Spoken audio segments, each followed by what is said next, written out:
Hello and welcome to the presentation on social communication for non-verbal children. My name is Brenda Welsh and I'm a speech and language therapist on the Children and Young People's Autism team.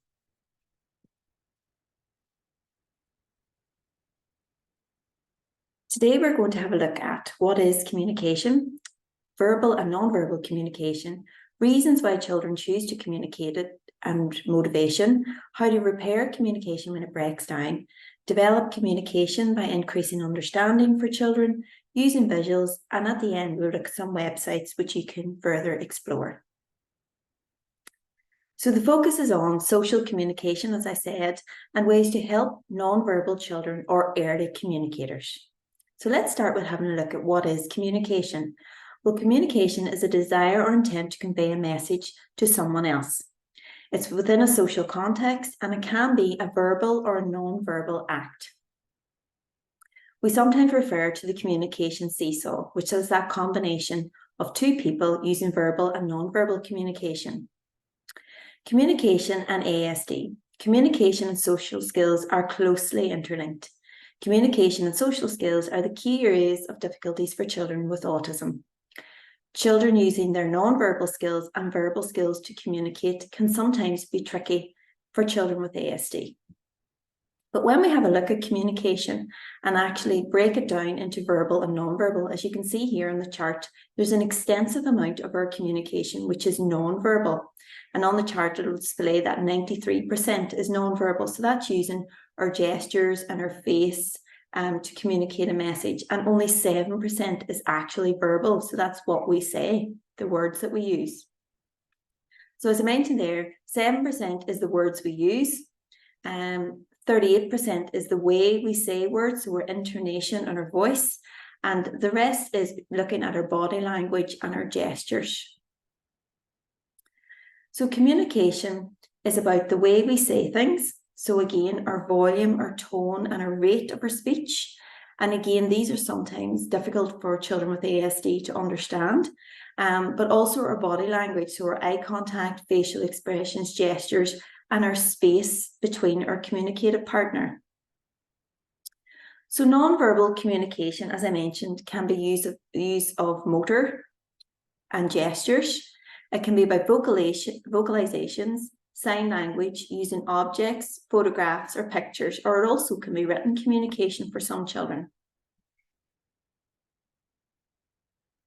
The most important thing is to choose a way to communicate with your child and to be consistent with that method.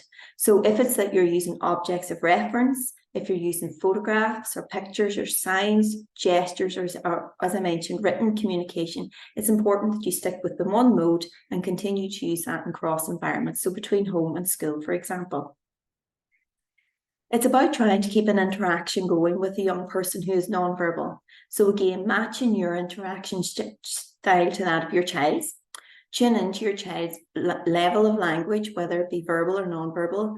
Maximize your child's understanding and expression and manage their social interaction needs. Now that is a difficult challenge, but it is about getting down to your child's level, looking at where they're at and mimicking that yourselves.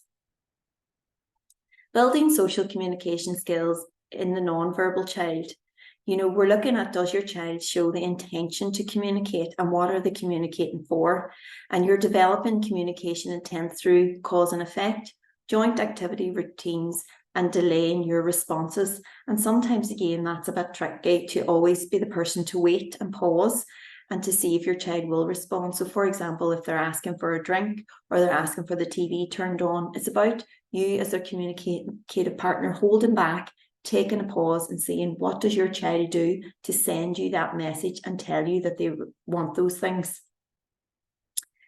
Is there a reason, as I said, for your child to communicate? It's very easy for all of us to get into the pattern of just knowing our children and giving them what they need.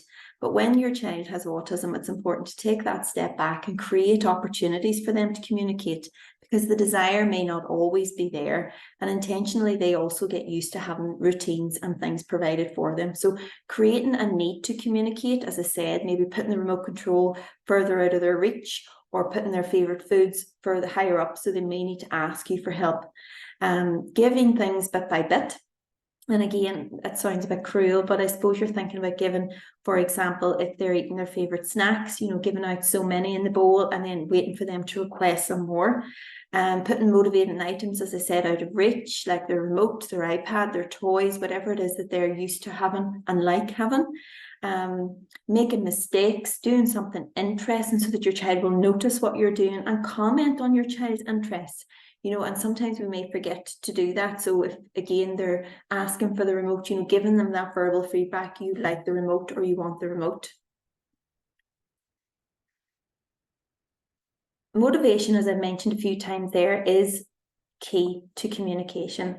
We will communicate when we feel the desire we need to. And for lots of children with ASD, the lack of motivation is there in terms of communicating and sending a clear message. So again, focus on objects and actions and events that your child is motivated with. There's no point in sitting down, for example, if they're not interested in literacy tasks or they don't like books, sitting down with them to see if they'll request those with you. Look at the things they're highly interested in and work with those. Communication can break down and it can be frustrating for both parties, but it's important to remember that they can be repaired. And breakdowns happen in receiving information. It's important to gain your child's attention again. Watch for understanding, use short, simple phrases, keep your language simple, and give your child time to respond. Again, sometimes when we're interacting with a child who's nonverbal, we're quick to jump in with the words and give them the words, but we're not so used to taking a pause, as I mentioned earlier, and waiting for them to respond. And also looking at using your visual supports. Join in your child's interests, whatever they may be, and that's where they're interested, they're motivated, and they're more likely to communicate with you around those items. Develop communication by increasing your child's understanding. For example, what we want to look at here is providing them with understanding of what's the world around them and what's going on. So we'll look at things like the physical structures, visual structures, social stories, and comic strips. So the physical structure is very much about using schedules and the physical layout of the room, for example. So daily schedules can be a huge help for children with ASD. It tells them what to expect and what's happening and in the order in which these things are happening. And again, sometimes when your child is beginning to make more vocalizations and use words, we tend to pull away from our visuals because we feel they understand. But don't ever take it for granted that they do, because it's important to remember that all acts of communication for children with autism are exhausting and they can take a lot out of them. So again, when they're stressed, they're less likely to be understanding and listening. So it's important just to remember that and keep your visuals very much where your child can access them. And for example, they're no use to anyone if they're on top of the fridge or they're in a cupboard. Get them out at a level that your child can see. You'll see here in the picture, they can be arranged from left to right, or they can go from top to bottom. And again, thinking of that consistency, it's important to link in with school or your speech and language therapist just to see which way pictures are being presented so that the child is familiar with them. Again, schedules don't need to be fancy. They can be drawn. They can be just shown first and next if you need something very quick and useful for your child to use. But again, it's about building understanding and letting the child understand what's happening and what's next. It's taking that dependency away from them listening to your language. And especially if they don't have all that language yet, the visuals are very much a good focus and a good support for the child. You'll see here slightly more complex schedules with different types of pictures. And again, you'll see some are black and white and some are coloured. Again, link in with your speech and language therapist in your school to see what symbolic system your child is using, what they understand. For some children, it might be actual photographs as well, so it's important to bear that in mind. And these are just some of the other, sometimes it's nice to have a background. You'll see there first, next, and then. But again, very clear, very, to show the parts of the morning or the parts of the event that the child is about to do. And also, in lots of these examples, school will use them for first and next, for maybe showing first something the child is less interested in or excited about, maybe it's a wee piece of work, and then next will be something highly motivating for the child, so they know ultimately by checking their schedule that it is coming. Token systems are another little way, again, a visual to show a child, you know, for example, here, what they're working for, and again, a token towards that, and that helps them understand the time element of how long it's going to take them, how many things they have to do to gain the reward. As I mentioned earlier there, you know, it's important to check out what your child is understanding in terms of their visual symbol hierarchy here. So it'll start with the level of real objects, and they need to be used on their schedule. Photographs in colour and then in black and white, miniatures, line drawings, and you see a worker down there to the written word, where again, that's something we all use, for example, in our day-to-day diaries and things like that, that written word, and it can help older children as well as they move on through school. Again, just a display of lots of more types of images that can be used, and you know, you don't have to draw them all. If your child's at that photograph level, it is useful to take a good amount of pictures and to store them all and categorize them so they're handy to access. So top tips, again, is that it helps if your schedule is portable, that you have it with you. You'll see some of the example here on the wee key rings and stuff that you can put in your back pocket. I also find it useful sometimes in the car to use the headrest, you know, and having that key ring approach where you can flick through the pictures. So if you're going to Granny's, you're going to Tesco, and once the child sits in the car, you can have your pictures there and show them where they're going. It's key about being consistent and using the symbols and using the same types of symbols across environments, as I said earlier. For stressful situations, visuals can be a huge help for children. For example, going to the hairdressers. Again, looking at the steps that's involved in that. Lots of children would have the same hairdresser or barber that they may visit. So, you know, going in ahead of that and taking photographs of step by step, what's involved, and again, having that motivator at the end to show the child after each step, you remove the picture, and then at the end, they may have a reward. Again, it just emphasizes that it doesn't last forever and it will come to an end. Again, technology can help. Our phones are great for having lots of pictures, and even those stories there, like for example, getting a haircut, you know, making small videos and showing your child and repeating those with your child can be really useful. And again, they're slightly more easier to access. Other visuals that kind of help to explain what happened are calendars.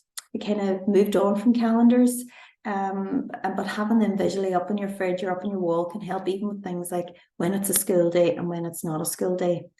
Alarms and countdowns help to show how long something's going to happen for.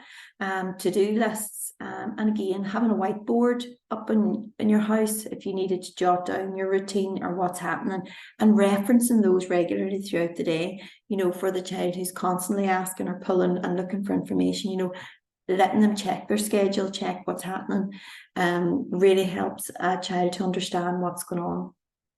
Again, this is just a wee example of a calendar here. You know, again, school and no school can be a huge help. It can be a huge confusion for a lot of children, which days are on and off. It's okay for us because we can predict and reason and see ahead. But again, for children with ASD, they sometimes find that a little bit difficult to do.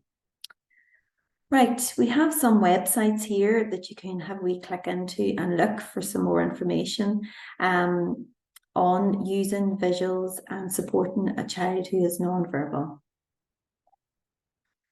As always, we welcome your feedback on this session. And thank you.